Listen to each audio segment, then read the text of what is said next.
मेरे भाई मरवत साहब ने जो तकरीर किया है, उन्होंने जो बातें की हैं अपनी तकरीर के इख्तिताम पे,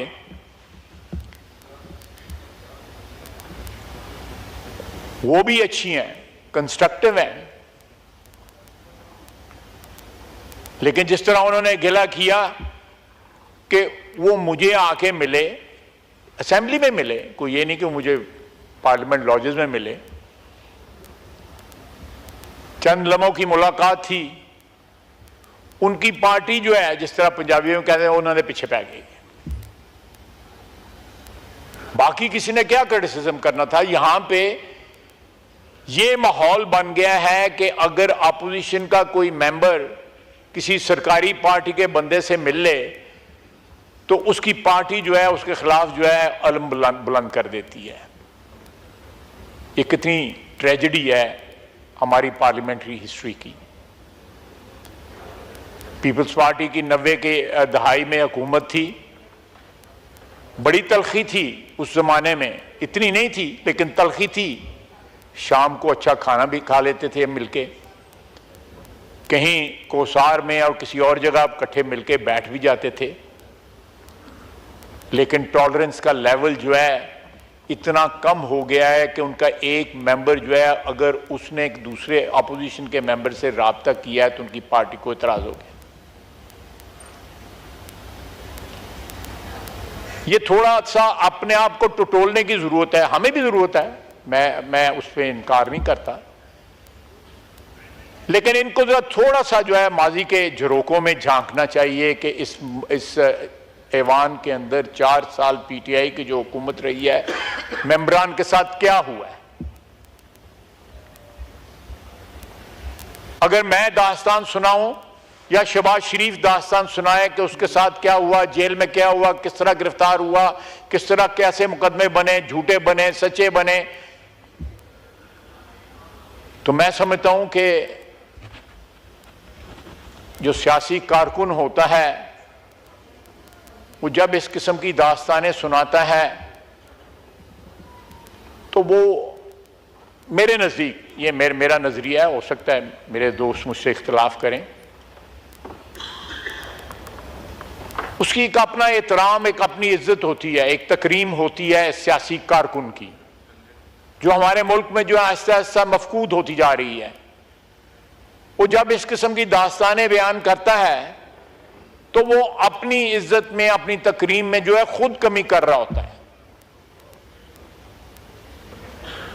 जुल्म होता है, ज्यादती होती है, तो सर ऊंचा उठा के जो है ना उसको सहना चाहिए, उसको बर्दाश्त करना चाहिए और साथ दुआ करनी चाहिए कि ये सिलसिला बंद हो।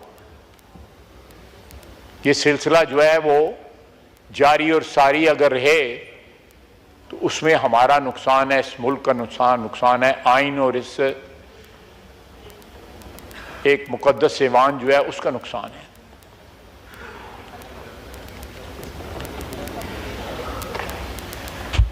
उन्होंने, आप देखें माहौल किस तरह गदला किया जा रहा है। आज सीएम केपी का बयान आया है कि हम खुद जो है अफगानिस्तान से मुज़ाकरात करेंगे। ये फेडरेशन के ऊपर डायरेक्ट हमला है। कोई सूबा जो है वो किसी मुल्क के साथ डायरेक्ट मुज़ाकरात नहीं कर सकता। ये कॉन्टिन्यूशन है उसी खिताब की जो उन्होंने आज से 4 दिन पहले जो है जलसे में किया था। ये ज़हर कातिल है इस मुल्क के लिए, जिस रास्ते के ऊपर सीएम केपी जो है खुद चल रहे हैं और साथ अपनी पार्टी को चलाने की कोशिश कर रहे हैं। मैं जरा मुताद बात कर रहा हूं क्योंकि मैं नहीं चाहता कि मेरे दोस्त जो हैं वो खफा हों, और आपने जो इनिशिएटिव लिया है वो किसी तरह खुदा न खास्ता अंडरमाइन ना हो। आपने एक रवायत सेट की है कि आपने बगैर किसी कंडीशन के, बगैर किसी तकल्लुफ के, बगैर किसी से इजाजत लिए आपने ऐवान का सेंस लिया हुआ था पिछले 2 दिन के अंदर आपने जो भी रूल्स एंड रेगुलेशंस जो आपको इजाजत देते हैं, आपने वो पावर इस्तेमाल की। मैं यहां पे आया सेनेट के इलेक्शन में वोट डालने, हम रात को देर से वापस हुए, अब फारग हुए। मैंने कोशिश की कि रात रहने दिया जाए, बजाय रात को मैं जाऊं और रात को जेल खोली जाए और मुझे भेजा जाए अंदर, जो है मैं कैद था, लेकिन नहीं जा दी गई। मैं एक छोटी सी मिसाल आपको देता हूं कि तंग नजरी की जो है हुक्मरानी थी, विक्टिमाइजेशन जो है वो एक नॉर्म बन गया हुआ था, और उसमें कोई बंदा जो था वो बचा नहीं था हमारी पार्टी का। ये पीछे बैठे हुए हैं जिनके ऊपर क्या पता नहीं 60 किलो डाली थी कि 70 किलो डाली थी, और 7 कस्में उठाई गई थी। वो क्या अल्लाह की कसम उठाते थे?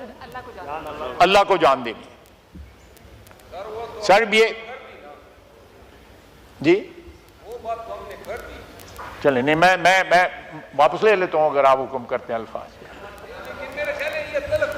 नहीं तलख बातें नहीं, मैं तलख बातें नहीं, मैं मरवत साहब, मैं उनको स्पीकर साहब, जो मरवत साहब ने बात की है, मैं वो स्पिरिट कायम रखना चाहता हूं, मैं उसको विशिएट नहीं करना चाहता, लेकिन कम से कम रिकॉर्ड पे ये तो आना चाहिए, मेरा इतना तो हक है आज कि मैं जो आपने सिचुएशन क्रिएट की है, ये सारे दोस्त जो है वापस आए हैं, तो मैं जरा कंपैरिजन तो माजी के साथ करूं ना, थोड़ा सा जो है जमीर को ये भी तो टटोले ना कि क्या इन्होंने, किधर मेरा भाई बैठा हुआ है अली अहमद,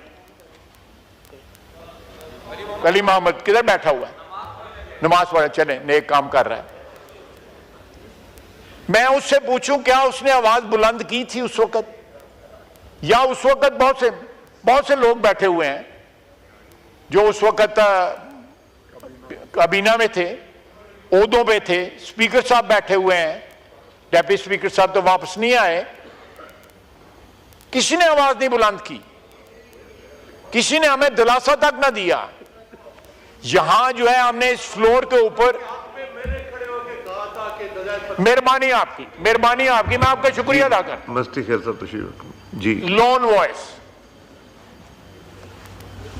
मैं इसलिए ये बातें कर रहा हूं कि ताकि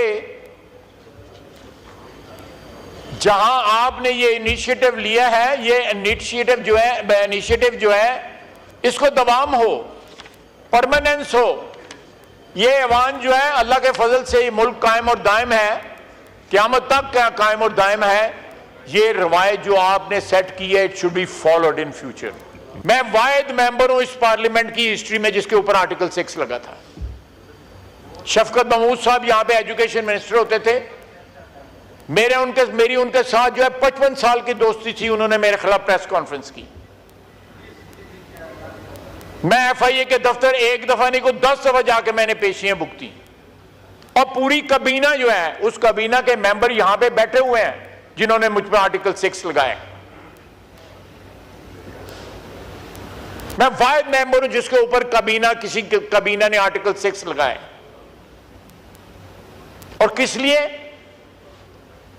कि मेरा बार कारोबार है, वहां से पैसे आते थे जो अल्टीमेटली पे हाई कोर्ट ने, सुप्रीम कोर्ट ने, सब ने एंडोर्स किया कि वो सही है, लेजिटिमेट है। मैं टैक्स देता था, टैक्स को रिपोर्ट करता था।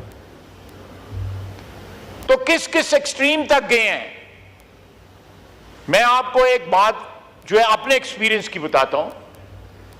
मैं बहुत सी यहां पे बातें करता हूं, आप भी करते हैं, बस ये स्पीकर, मेरे दाने बाने लोग बैठे हुए हैं, ये मेरा भाई मिनिस्टर बैठा हुआ है। कितनी दफा हम वजीर आजम से पूछते हैं या अपने पार्टी प्रेसिडेंट से पूछते हैं, या उनसे डर के नहीं करते। हम अपना इनिशिएटिव लेते हैं, हमें इतनी स्पेस हमारी लीडरशिप ने दी हुई है कि हम अपने इनिशिएटिव के ऊपर अगर कोई सियासी मामला है, इस हाउस में कोई मामला है, उसको सेटल कर सकें। आपने जो इनिशिएटिव लिया है, आपने किसी से इजाजत ली है, या आपके ज़मीर ने आपको डिक्टेट किया है, आपकी कुर्सी ने आपको डिक्टेट किया है? ये क्यों नहीं कर सके थे? आज जब डेस्क बुझा रहे थे, जब मैं वेलकम करता हूं इनको, लेकिन थोड़ा सा जरा माजी को आवाज दें कि इस कुर्सी पे कौन बैठा हुआ था और जो उधर ऑपोजिशन पे जब हम बैठे हुए थे तो हमारे साथ क्या हो रहा था। राना सनाउल्लाह के साथ क्या हो रहा था, शहबाज शरीफ के साथ क्या हो रहा था, मरियम नवाज, मियां नवाज शरीफ के साथ क्या हो रहा था। मियां नवाज शरीफ, जी मैं लेता हूं, बिल्कुल नहीं, बिल्कुल मैं मेरी बहन है, मैं लेता हूं, आपको कहने की जरूरत नहीं, मैं लेता हूं, सबके बारी आती। रात को 12 बजे इनकी बेगम जरदारी साहब की हमशीरा, उनको उठाया गया, हॉस्पिटल से उठाया गया, फरियाल तालपुर साहिब का, हमारी बहन है। और यार मैं प्लीज, मैं जो बोल रहा हूं,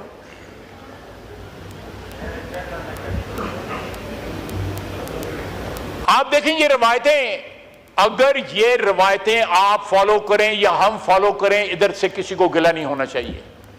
गिला किसको होना चाहिए? कानून को गिला होना चाहिए, इस अवाम के तकद्दस को फिर गिला होना चाहिए, आइन को गिला होना चाहिए। इन्होंने अपना वो राइट जो है फोरफीट कर दिया था उस दिन जब इन्होंने प्रोडक्शन ऑर्डर किसी के भी नहीं इशू किए, आइन और कानून की जो है उसकी ताजीम नहीं की, उसको मोहतरम ना जाना। मैं ये बातें जो है तलखी के लिए नहीं कर रहा, लेकिन याद दहानी के लिए कर रहा हूं। हम लोगों की, सियासतदानों की मेमोरी जो है बड़ी शॉर्ट होती है। जनाब स्पीकर, अगर ये ऐवान जो है हमने चलाना है जिस तरह ये ऐवान चलना चाहिए, तो जो आपने रवायत सेट की है उसको फॉलो होना चाहिए। जो असद कैसर साहब ने फॉलो किया, सेट की, उसको नहीं फॉलो होना चाहिए। जनाब स्पीकर, हम लेजिस्लेशन के लिए नैब ऑर्डिनेंस के ऊपर लेजिस्लेशन के लिए इनके घर मीटिंग पे गए, आज ये जाएंगे, आपके घर जाएंगे लेजिस्लेशन के लिए, जॉइंट लेजिस्लेशन के लिए। ये और बात है कि जिस कमरे में मीटिंग हो रही थी उसके बाहर जो है 4 आदमी ISI के बैठे हुए थे, इन्हीं के घर में। मैं गलत तो नहीं कर रहा?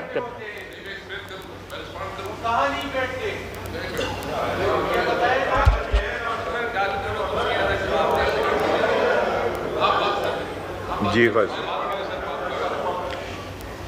जनाब स्पीकर, मैं FATF के ऊपर मीटिंग हुई, नैब ऑर्डिनेंस के ऊपर मीटिंग हुई, आमला पे मीटिंग हुई, सब इनके घर हुई। हमने कोऑपरेट किया क्योंकि नेशनल इंपॉर्टेंस की लेजिस्लेशन थी, हमने कोऑपरेट किया। लेकिन उन तमाम मीटिंगों के में आज ये ताना देते हैं ना, अभी भी ताना दिया है, ISI बाहर बैठी हुई थी। और जनाब स्पीकर, ये हमारा फर्ज बनता है कि अपनी इज्जत और तकरीम को जो है इनहांस करें। किसी और ने आके हमारी इज्जत और तकरीम को इनहांस नहीं करना। आपने ये जो इनिशिएटिव उठाया उससे इनहांस हुई है। जो तकरीम और इज्जत जो है वो जमीन पे रोली गई। आपने ये इनिशिएटिव कर लेके एक ये खुशी मना रहे हैं, बिल्कुल हम भी इनके साथ हैं। ये जुबिलेशन है इनके बेंचों के ऊपर, हम भी इनके साथ हैं। ये आपके चेंबर में बैठे हुए थे, आपने इनको वेलकम किया, बड़ा अच्छा किया, हमें कोई गिला गुजारी नहीं। हम समझते हैं ये काबिल तहसीन है। लेकिन खुदा के लिए अगर आपकी रवायात फॉलो करनी है तो अपनी रवायात की कंडेमनेशन करें, उनको याद करें, अपने आप को अब्सॉल्व करें उन चीज़ों से, अपने आप को प्योरीफाई करें उन चीज़ों से जो 4 साल इन्होंने किए हैं। और उस रवायात को जिसका आपने इब्तिदा किया है उसको फॉलो करें। वमा अलैना इल्लल बलाग।